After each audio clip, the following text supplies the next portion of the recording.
Hi, my name is Vicky Size. I am one of the co-founders of 100 Voices of Florida, which is a grant initiative that I started with my sisters.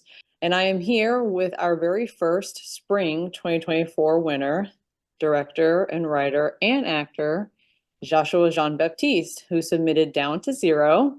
And we are very excited to talk to him today. All right, hello. I'm really excited to be here. One of the things to kind of start off with, and I definitely want to talk about the film, but tell us a little bit more about your background. Yeah. So I am a born and bred Miami, Dade County, Wade County, whatever you want to call it, through and through, been here my whole life. I've been creating stuff since I was 14, probably earlier, from like freestyling into like the back lockers at North Miami Senior High, Middle School, to like joining drama club in North Miami Beach Senior High, to going to New World, and to creating projects, in and around town. So I'm just like localized love through and through. I've always really been a creative. Acting is my first love. That's the one thing that I really gravitated to when I was young. It saved my life, as many others. I competed in Florida State competitions and stuff like that. So, that was like my main thing. And, what I loved about the college that I went to, though, was they made you a better artist as opposed to just an actor. And they really, really focused on you being the business and accessing your different strengths and letting that guide you. Because there's a lot of people that came to the school that were like talented, but it's like, all right, but can you sustain, a one-person show for 2 seasons or whatever? So that being said, there was always an incentive to be creating other things and not just sitting around waiting for roles. And it was really just a practical thing that I started putting myself in stuff. And from like the making sketch comedies for the morning announcements in my high school to like bringing a TV show to Miami, like a legit TV show, which was awesome, a great experience. So all that to say, I've been in these endeavors for like 15, 20 years now. I'm really, excited for the landscape for Caribbean artists, specifically Haitian artists. There's a lot of Haitian filmmakers that have a lot of amazing projects in the pipeline. So now is the time, more than ever, to be telling local stories, to be telling stories about your culture, to be expanding the zeitgeist. I think there's so much room for that. And Florida is the perfect place because it's such a, I don't want to say a melting pot, but it's like a salad, just kind of all the ingredients individually kind of maintain their integrity, but we're mixed together, if that makes sense. And well, one of the things sort of you highlighted in the very beginning is being from Miami, and I'm from Broward County. So do you feel like that divide between us is real? I mean, if you're a rapper, maybe. I don't really see filmmakers throwing shots at each other. That's right. Um, What was the colleges you were referring to? New World School of the Arts. Okay. Shout out to NWSA. One of the questions that I had was sort of asking when filmmaking started for you, and that was pretty early on then. You mentioned around 14. Yeah, I wouldn't call it filmmaking. I would Okay. say we were a ragtag group of creatives, drama nerds that needed to take TV production class. Hmm. And all of a sudden, we realized that walking around with a camcorder, I don't want to date myself here, but Yeah. there was this thing called a camcorder back in the 2000s. And we realized that that was a hall pass. Like, if the security guard saw us walking around with a camera, like, we were like totally allowed to be in the hallways. So we had to justify that by making videos, and we ended up, doing stuff for the morning announcements. So, but that was the seed. It Mhm. gave me like skills of audio editing early on, video editing, like producing. Like, I didn't even realize that my early days as a drama nerd, TV nerd, gave like early managerial, operational, executive skills for being a filmmaker. So although I got swallowed up by theater from high school through college, when film caught me at the end of it, I was primed already. I had been doing it for years. But I didn't properly start calling myself a filmmaker till about 2 years ago because I was under self-induced propaganda. What do you mean by that? Like, I thought to be, as a theater person, I thought to be a filmmaker, you had to like be an asshole and like Mm, mm, type it. I just because that's just that's what I just thought, and I was just like, I'm not like that, like I'm a theater director, like I take care of my, I didn't really, so literally I just was like, well, I'm not that type of person, but then slowly by slowly I was being nudged in that direction because I was writing for TV, I was writing for film, and so I got closer to it, and then it started shifting, and I was like, there's a lot of like awesome filmmakers which are nice, but even the ones that are jerks, like they're also like some of them are not good, and they're getting bags. I mm, was like, I'm a nice guy. Why can't I get a bag? And I'm like, they're maybe just working a little bit harder. Like I could mhm. do that. So I kind of started telling myself a different story of Right. what my skill set and how I can approach filmmaking would be. And I consider myself a people first person, sometimes to a fault. I want to make sure to always take care of my team and make sure that everybody from the bottom up feels great and having a good time. And I know that's not normal in some cases, Yeah. so, but that's what I mean by that. Gotcha. Right. Because so much of it is sort of what you make it within all the roles, but especially when you do carry that director title, you sort of build the ship that you want to run. But sometimes, for people just starting out, that kind of first one, if it could be terrible, it kind of could possibly set a precedent, which is unfortunate. Take all of those bad experiences and sort of shape them into the set that you would like to have for your own Mm-hmm. films or for your own crews. Now, kind of jumping into Down to Zero, the thing that at first stuck out was just about how stories of insecurity are often in the context of women. But I also think that, male characters can be plagued to only either be or look, a certain way. So that was sort of very unique to see. So I just wanted to ask, how did Down to Zero, how did the story come to be? You know, there's a lot of room to really think philosophically and about the male ego and the male psyche to pull from in just regular life. And that being said, it all happened because it's true. That whole thing happened to me. Simply put, right? The philosophicalness came after the fact, but that straight up just happened to me. I had been seeing a barber in college from when I was a freshman in college up until like 3 years after I graduated college. Because the relationship between a barber and a black man in particular is a very special one. You don't just go around here hopping around, you stick to the same one. So, this guy, a shout out to Rich, he had seen me. So I had went away for a while, was traveling and stuff like that.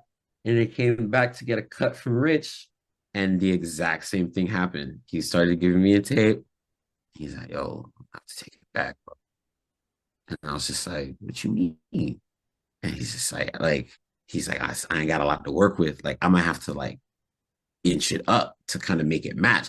And I've seen brothers with high hairlines before. Shout out to you. God bless your soul. That was not about to be me. So, I was just like, all right, so I literally went through this like turmoil on the chair. And yeah, he went ahead and did it. And literally as he was cutting my hair, we started reminiscing about when I was in college. And we had this like whole like moment. And I cut in just exactly how it plays out in the short film. I kind of was like, all right, this isn't too bad. But at the end, one thing that I actually didn't include in the movie is that he goes, yo, man, well, I'm gonna see you around, bro. I was like, what you mean, Rich? He's like, everybody that gets a zero never comes back. I was like, Oh, nah, I'm up. Oh, bro. So, I dap him up. And then like 2 weeks later, when I realized I could just cut the shit by myself, I was like, I ain't paying no $40 for no man. I was like, and I haven't seen Rich since. oh my. Well, I was just gonna ask, was that Rich in the film or was that an actor that you cast? Oh no, that was an actor. That was Okay. an actor, yeah, through. And then the actual hair cutting scene is a double. That's an actual barber that's cutting the hair. Okay, We cool. just cut. We swapped it out. Yeah, little movie magic. Of course. Short films kind of leave things hanging. Sometimes, they are designed or written in a way of being like a small piece to a bigger story. And one of the Mhm. great things about this one is just like it was just a nicely wrapped, you know, gift. It was just there was a beginning, a middle, and an end. And, we didn't necessarily need more from that. It's like the audience was able to get a full, you go through the entire experience in one go. Now, was that built in from the beginning, like from the script? I would say the ethos of my creating is like I like to take serious subjects with a dramedy kind of edge. So, I did know that I wanted to go over this male insecurity theme. But there still needs to be I call it a pop, it has to pop at the end, right? So, you know, Now, you mentioned a pop at the end. I don't know if you're specifically referring to the final moment or the final scene of yes. the film. Now, it was definitely that choice is a risky choice, because it's so unexpected from the audience. But it can give the audience a laugh, but sometimes it kind of like when it's a risk, it's like, is this laugh going to work in my favor? Or is it going to end up sort of kind of throwing them off and taking them out of, what may be the heart of the story? Yeah, why don't you just start with, give us a little bit of what happens. A bird poops on Yeah. him. And it's funny. It is a risk. I think that's every creative choice. I'm glad you said that because I one of my homies, I sent him the the script and I sent him the video and he was just like, I don't know about the ending, man. He's like, I really don't know about the ending, bro. He's like, it takes it away. And I was like, all right, I feel you. I can see that. But as far as what my voice is, I've gone through some dark stuff in my days, and I've lived a very privileged life. I will not complain. However, emotionally and some environmental stuff, I've gone through some dark stuff. And humor, since I was a kid, the only way I was not bullied in North Miami middle school in the 90s was because I was funny. So like humor is my coping mechanism. I go to therapy, like we'll be in the sessions and I'll be cracking up, but like some real shit is going down. You know what I mean? So it's always been my thing. So that obviously translates to my art. And I think there is a time and a place where you gotta just laugh, you know? So I say this to say the bird poop is actually really thought out of because one, I wanted this to be a story about a person that leaves home and comes back with their head bigger. That's why it's called Down to Zero. He starts at 100 and he ends at zero, right? Only to realize he can build back up. But he's talking kind of like boisterous and against his community. Yeah, little Haiti got a little too little for me. He's talking shit about his community, right? Or he and that's why Brutus tells him don't shit on where you come from. Mhm. He's like he tells him don't shit on where you come from. So at the end of the film, he gets shit on by little Haiti, right? At this very vulnerable moment for him, because whether you like it or not, your hometown's always going to get your get back, right? If you try to bury your past, it's always going to come back for you. So embrace your past, love your past, accept your past, right? So it's kind of like you shit on us, we gonna shit on you. Home ain't gonna forget. But also, bird pooping on you is good luck, a sign of good luck in some cultures. In Haitian culture, it is. In I think some Hispanic cultures as well. So there's actually a lot of like representation of depth in the poop. But it comes through humor. And it also is just like, you know, he will that's a core memory. That the movie is a core memory, if it got capped off. There's a time where I was in high school and I was talking to a crush and a bird pooped on my lip as I Whoa. was talking. All right. 20 years later, I'm still talking about it. That's a core memory for me, right? Yeah. I think after something impactful happens in your life, if a bird poops on you, you're never gonna forget it. Anyway, so yeah, it is a risk, but I think there was a lot of thought it put into that, and that really is just my swag. I love get rolling around and getting into a vulnerable topic and popping the balloon with some comedy. Ideally, the deeper and emotional it gets, the bigger the burst. Now, you mentioned your extensive experience already, with acting and performance and within theater. So how was, and you said also that, you saw yourself as or not just that you saw yourself, that you were a theater director, but within filmmaking, how is balancing both of those, roles between acting and directing at the same time? Oh, I reached out to my trusted creative confidant, Maria Corina Ramirez. Shout out to you, Corey, as my acting supervisor. She's also a director. So I needed that second eye. Hmm. I would direct the scenes and the shots that like, the other people were getting coverage on, but when it came to me, um, she was my second set of eyes, as well as my producer.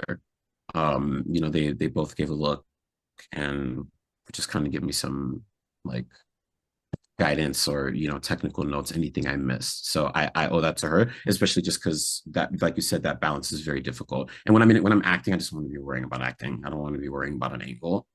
So that's what I found is like trusting my people to help me out. Which is why I really think it's important. And obviously, as a director, you have to make sure that you get the final say.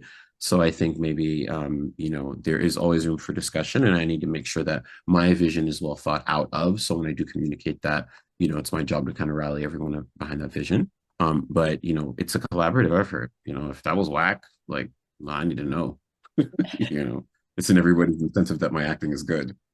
Were you calling action and cut like while performing? I think it was like both. Like if I knew I didn't like it, I'd be like actually cut or something like that. Oh, okay. I don't remember. It was a combination of both, I think. Going back to the bird poop actually for a second, because I Hmm. thought of what did you use to make that? Like, what was the bird Uh, poop? so my brother and I, shout out to Keith. He was a producer on it as well. He helped me concoct. It was like shaving cream for like the color, and then like toothpaste for the viscosity of it. And then as a ganache of colors, because bird poop has like some black stuff in it, we do in like some dirt. Okay. And then like he stood above me with like a spoon and then like dolloped it. Yeah. And were you like, oh, I remember how this feels? I yeah, from personal experience. And Exactly. just to add a little point on that, a lot of my work is me. If you see a project of Joshua Jean-Baptiste, likely it's because I went through something, and that's my way of kind of like exercising it from my body. Mhm. Um, so this really was a time in my life where I was coming to terms with my appearance, and I really was feeling that, right? I mean, I used to like hats.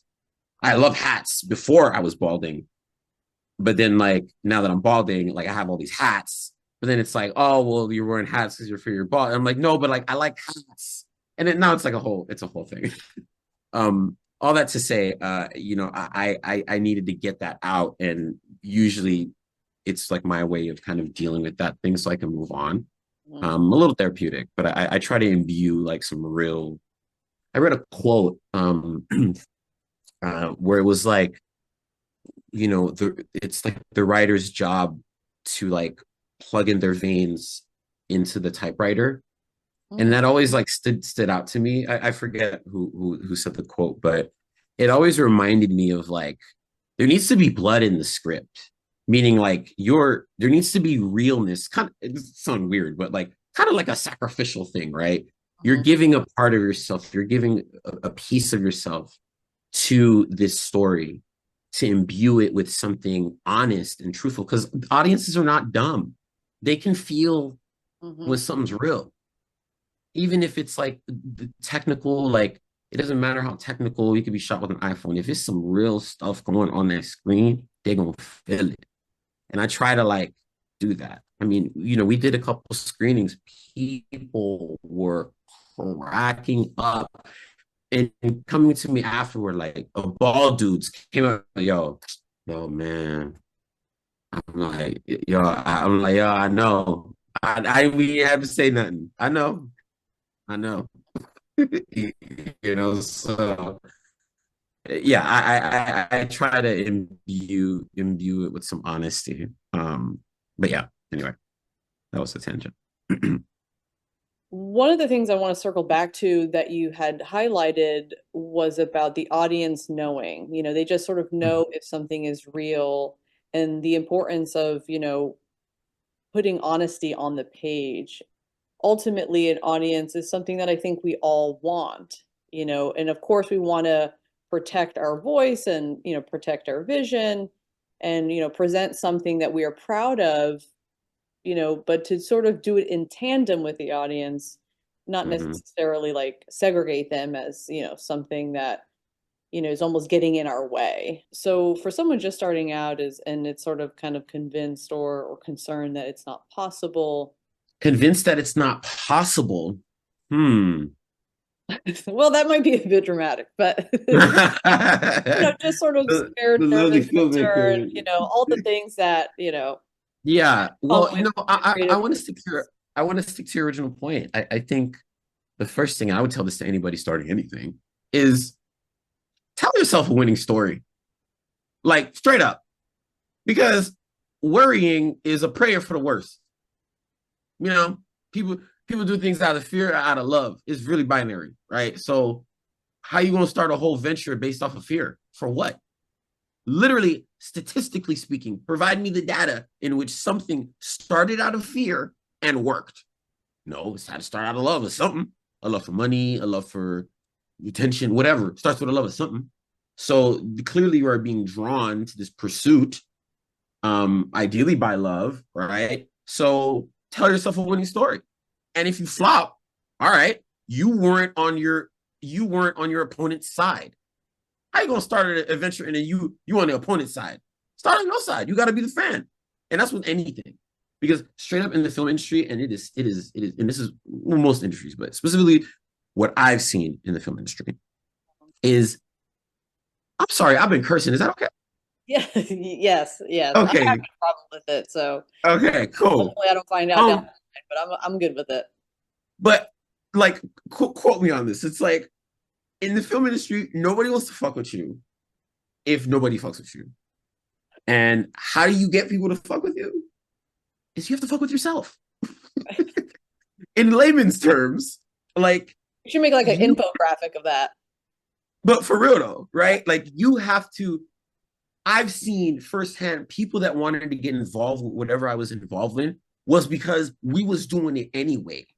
Mhm. And it's better to be like, hey, I'm going to do this thing. Are you coming? That's a better energy to have, even if you ain't got no backing, if you ain't got nothing. So I think just first to advice to that is tell yourself a winning story. You need to be your biggest fan.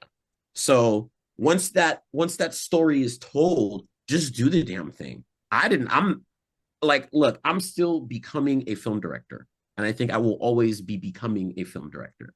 And the way I became that, I just started. It was a COVID thing. I made my first short right before that. I literally just tried to figure it out, and I'm getting better at it, and I'm still more to learn, and I'm excited about that. There has to be a excitement, a desire, a craving to be a student. That has to be fun. You have to be obsessed with the process of it. I've had the pleasure of being able to crank out back to back movies in the past 2 years, and I'm just I'm going through the ringer right now because I'm a flowery theater director, but that flowery theater director energy don't work when we got this location for only 10 more minutes. Get the damn shot. With all the flowery, get the shot. So even me, I'm going through hula hoops, but I just tried it. I just did it. And as you do it, you figure it out. It wasn't there was no great person that you look up to as a budding filmmaker that had it all figured out. They just did the damn thing.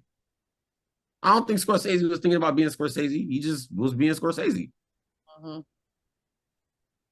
So what's next? What's coming up? What's next in the pipe for you? You mentioned Ooh, a making stuff, very kind of continuously. So you are you? writing something? Have you already shot the next thing? Tell us a little bit more. Oh, yeah. So I since Down to Zero, I've done another short film for Aspen Ideas. It was a short film about climate change, which we're doing some reworking on that one, but that'll be doing its festival run and then will be released sometime soon. Is that a And is that a fiction or a documentary? fiction, it's a procedural drama that follows environmental scientists because I've never seen that before. Love Like that. like Law and Order, CSI. I've never seen like scientists, and I think scientists are cool, and I think they deserve cool, sexy TV shows too. But my next project is called the Grand Frolic. It is an art experimental dance film that's gonna show a bunch of black dudes frolicking in the meadow because you've also probably never seen that before. And all of this is kind of leading up to my feature film, which I'm currently writing right now. Lord willing, it looks like that'll be filming sometime next year. So I'm really excited about it. It's my first feature. Put my foot into it, but I'm really excited about telling more Haitian stories, especially Haitian stories about family, and really just putting out my culture in a way that feels universal, but also stays true to what we're made from. Mm. So just so as we're wrapping up here, Mhm. to kind of step outside of filmmaking, since we are more than one thing, uh, Sure. but kind of thinking about Florida in general, what is your favorite thing about Florida? There's something about I've traveled to other places, I've seen other cities, and I mean I can only really speak to Miami, but like there's a certain swag that we got on the dance floor that nobody else got, bro. I'll tell you right now, like I done been to New York and clubs, and I ain't saying New York people don't get busy, but it's something about Miami, like going out. We know how to go out. We know how to dance. We're not afraid of like pata sucia, taking off our heels and get like. There's a certain sauce to us that you notice elsewhere that is lacking elsewhere. I will say that because I think it's the Venn diagram of the Caribbean and Latin, and which is really like the African and so there's a lot of like layers. Our sauce is good. if in everything that we do, like it's good. You can go elsewhere and it'll still be potent, but like in Miami, the sauce is good. If you know what I mean by that. I think so. And have you been able to tell when you're outside of it when someone is like from South Florida? Because that's something I've started to notice as well, whether they're sort of from Broward or Miami. There's just like a certain energy that I just think we sort of carry, and or at least I hope we do. Yeah, no, there Carry is. and bring to other parts of the country. There is. I've been out and about and have run into people from Broward, from South Florida in general. And it's been like, there's always this like this spark. We're happy to see each other out here.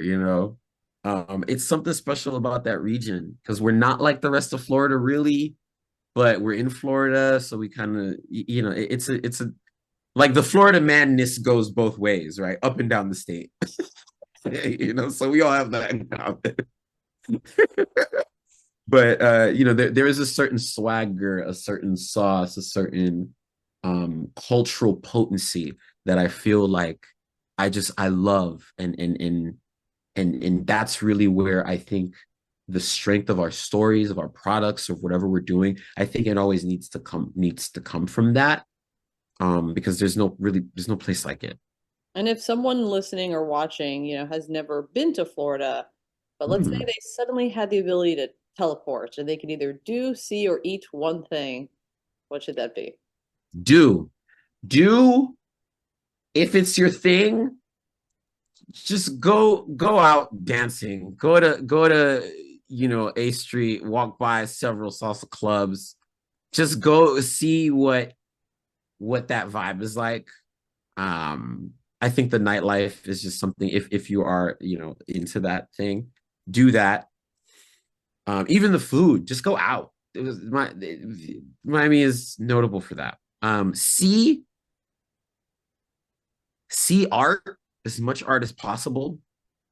I think there is a cloud of overdevelopment happening in Miami, and with all the concrete, I think people really need to understand that there's something under the concrete. There's people, there's culture, there's energy, there's humans there. I think people get caught up in the vanity of Miami, and I think to see the art of any given locale is really important to get a real temperature check of what's really going on there. Was it see, do, and what was the last one? Eat. Eat. Oh, I'm biased. Eat Haitian food. Eat Haitian food. It is the best. Mhm. It is the best. Shout out to my Caribbean brethren, but we got the best food. We got the most variety because we got the French, we got the Latin, we got all that. What's up? Yeah. Alrighty. Well, thank you for being here, Joshua. We are wrapping up our very first 100 Voices of Florida winner interview. And thank you for what y'all are doing. As I mentioned before, I'm a big fan. I love what y'all are doing. Organizations like this, there needs to be 100, 200 more. We are our own saviors. We will be the only ones that save ourselves. So I think this is a step in the right direction, and my pom poms are waving strongly and proud for y'all. Thank you.